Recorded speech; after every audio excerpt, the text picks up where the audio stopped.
Eu quero fazer uma reflexão rápida com vocês. Tem uma história que eu gosto muito. E ela diz que, num bairro dos Estados Unidos, um indivíduo mudou para uma grande chácara. E ao lado da casa dele, o homem tinha uma grande propriedade. E ele viu aquele quintal vazio. E ele gostava muito de plantas. E ele notou que algumas semanas depois, o homem ou seu vizinho dessa grande propriedade, ele cavou algumas covas e começou a colocar algumas mudas. Mas o vizinho notou que ele colocava pouca água nessas mudas. Ele não aguava com tanta frequência. E o vizinho, então, começou a ficar preocupado com a integridade daquelas plantas e a possibilidade delas morrerem. Ele aguava, mas não com a frequência que o seu vizinho esperava e que olhava da sacada. Por muitas vezes ele viu as folhas daquelas mudas murchando e sempre o vizinho colocava pouca água. Um tempo depois, essas mudas se estabeleceram. Não era aquilo que o vizinho esperava olhando para a casa de seu próximo, mas algo muito mais esquisito começou a aparecer. Volta e meia aquele homem aparecia no quintal com um chumaço de jornal bem grosso e fazia questão de passar por todas as mudas, sempre dando algumas pancadinhas nas mudas. O homem nunca tinha visto aquilo e era algo que soava para ele muito estranho. Durante um bom tempo ele viu seu vizinho dando pancadas naquelas pequenas mudas que ainda não estavam tão encorpadas. Um ano depois, a empresa deste homem o transferiu para uma cidade bem ao norte dos Estados Unidos. E depois de 20 anos, ele volta à sua cidade e tem a curiosidade de ver a casa onde morava. Aquela semana um furacão havia passado por lá e alguns estragos tinham acontecido. E ao entrar na rua de sua antiga casa, ele reparou que a maioria das árvores estavam tombadas, estavam caídas. Mas quando ele, da calçada, olhou para sua antiga casa, ele viu ao fundo a casa de seu vizinho. Árvores sadias, grandes e fortes estavam lá, e o vento do furacão sequer havia derrubado uma. Ele então foi ao vizinho para cumprimentá-lo, e durante esse cumprimento ele falou com o vizinho e lembrou de quão estranho era o comportamento dele no que diz respeito àquelas árvores. E finalmente ele perguntou por que ele aguava tão pouco. E o vizinho disse para ele: porque eu tinha o intuito de que as minhas árvores não tivessem água com facilidade, para que elas pudessem aprofundar suas raízes e tirarem a água do mais fundo possível. Mas eu também estranhei porque você batia nelas. E ele disse: porque eu sabia que a nossa região, volta e meia, é visitada por furacões. E desde cedo eu ensinei as minhas árvores a lidar com as intempéries, com as dificuldades. E por isso nenhuma delas caíram. Hoje, mais uma vez, eu quero fazer com a igreja, e acho muito propício, uma reflexão sobre uma palavra que Deus me deu há mais de 10 anos atrás, cujo tema é aprendendo com as tempestades. Todas as vezes que as tempestades se levantam, elas não têm a autorização e nem o poder suficiente para destruir a nossa vida. Tempestades que vêm na direção daqueles que servem a Deus, elas seguem junto com o cumprimento da palavra de Deus, que todas as coisas cooperam para o bem daqueles que amam a Deus. Todas as vezes que você se depara com uma adversidade, normalmente ela tende a retirar de ti algo que você sequer imaginaria que tinha. Forças que você jamais imaginou que foi capaz de acessar. Davi jamais imaginou que seria capaz de vencer um oponente tão grande até o aparecimento de Golias. Quem é Golias? Golias é um homem grande, externo, que revela um homem grande, interno, no menino.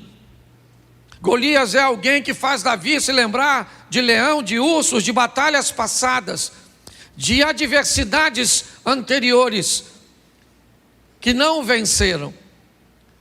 Nós precisamos entender que quando as tempestades vierem, onde quer que seja, em qualquer área de nossa vida, elas têm um único propósito: revelar em nós forças, capacitações que nós nem imaginávamos que tínhamos.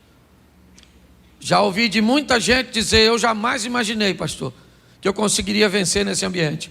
Eu jamais imaginei que eu teria habilidade para resolver isso. Pastor, eu tenho certeza de que se eu tivesse sozinho, eu teria perdido. Mas eu não perdi porque Deus foi comigo. Então eu preciso que você tenha a sensibilidade de fazer a leitura, tá certo? Então eu vou te mostrar 4 tempestades, rapidinho, num resumo. Abra a sua Bíblia, coloca aí na tela que fica mais fácil, rapidinho, mas se você gosta de anotar, vai aí. Jonas, capítulo de número 1. Deixa eu ler o texto inteiro para ficar mais claro para a maioria. Jonas 1. E veio a palavra do Senhor a Jonas, filho de Amitai, dizendo... Vamos lá? Vamos ver o que ele está dizendo. Levanta-te, vai à grande cidade de Nínive e clama contra ela, porque a sua malícia subiu até mim. E Jonas se levantou para fugir diante da face do Senhor para Tarsis, e descendo a Jope, achou um navio que ia para Tarsis. Pagou, pois, a sua passagem. Repita comigo: pagou, pois, a sua passagem. Isso. E desceu para dentro do navio para ir com eles para Tarsis diante da face do Senhor. Verso 4. Mas o Senhor mandou ao mar um grande vento, e fez-se no mar uma grande, e o navio estava para, verso 5. Então temeram os marinheiros e clamavam cada um ao seu Deus, e lançavam ao mar as fazendas que estavam no navio para o aliviarem do peso. Jonas, porém, desceu para os lugares do porão e se deitou e dormiu um profundo sono. Presta atenção em mim rapidamente. Deus vai conversar com seu profeta e dar a ele uma missão. Deus manda Jonas ir a Nínive, uma cidade de um povo duro, que agia com mão forte, subjugava através das forças seus inimigos e muitas vezes sobrevivia, na maioria do tempo, de despojos de guerra. Deus diz a esse profeta: vai a Nínive e clama contra ela. Porém Jonas não gostou da ideia de Deus. Não era agradável para ele frequentar aquele lugar. Não era agradável para ele ver aquele povo merecendo um arrependimento e uma transformação. Então Jonas resolve fazer o oposto. Ao invés de ir um pouco mais ao oriente para Nínive, ele prefere descer a Jope, certo? E no porto de Jope pegar um navio para ir para Tarsis, para a Espanha, para o lado contrário, no Mediterrâneo. Ali então Jonas vai comprar uma passagem, vai entrar numa embarcação para desobedecer a Deus. O texto diz que enquanto ele está naquele navio, uma tempestade se levanta. E o que essa tempestade veio fazer? Essa tempestade tem uma missão. Ela quer conversar com alguém. E com quem? Com quem será que essa tempestade quer conversar? Com o mestre do navio, o capitão do navio. A tempestade quer saber por que ele vendeu o ingresso do seu navio para um desobediente. A tempestade quer saber por que é que ele deixou aquele cara entrar na sua vida, no seu ministério, na sua família, nos seus negócios. Porque tem tempestade que vem na minha e na sua direção com uma única função: denúncia. Dizer para mim e para você que esse tipo de gente, esse tipo de comportamento, esse tipo de negócios, esse tipo de alianças não podem fazer parte de nossa história. Essa é a mensagem que a tempestade vem.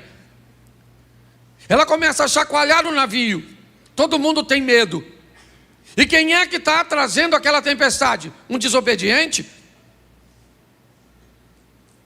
Se tem uma coisa que precisamos ter o máximo de sensibilidade para identificar, é quando Deus está tratando alguém.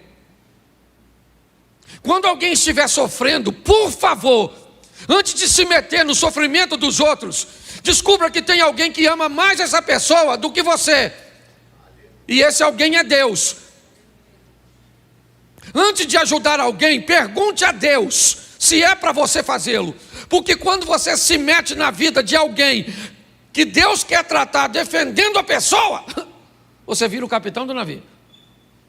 O cara quer me desobedecer? Quer, vou entrar no capitão. Deus falou, vou afundar. O capitão desobedeceu a Deus, sim ou não? Sim ou não? Não, ele nem profeta é, nem sabe de nada. Mas vendeu o ingresso do barquinho dele para o Jonas entrar. Eu não sei se você reparou, mas preste atenção nesse texto. Temeram os marinheiros e clamava cada um ao seu, e fazia o quê? O que eles faziam? Lê para mim. Jogavam fora as coisas de valor. Eles estão perdendo as coisas de valor, jogando fora do navio, quando fora do navio deveria estar o Jonas. Preste atenção, está assim de gente, perdendo o que não precisa perder, porque não tem coragem de jogar fora aquilo que precisa jogar.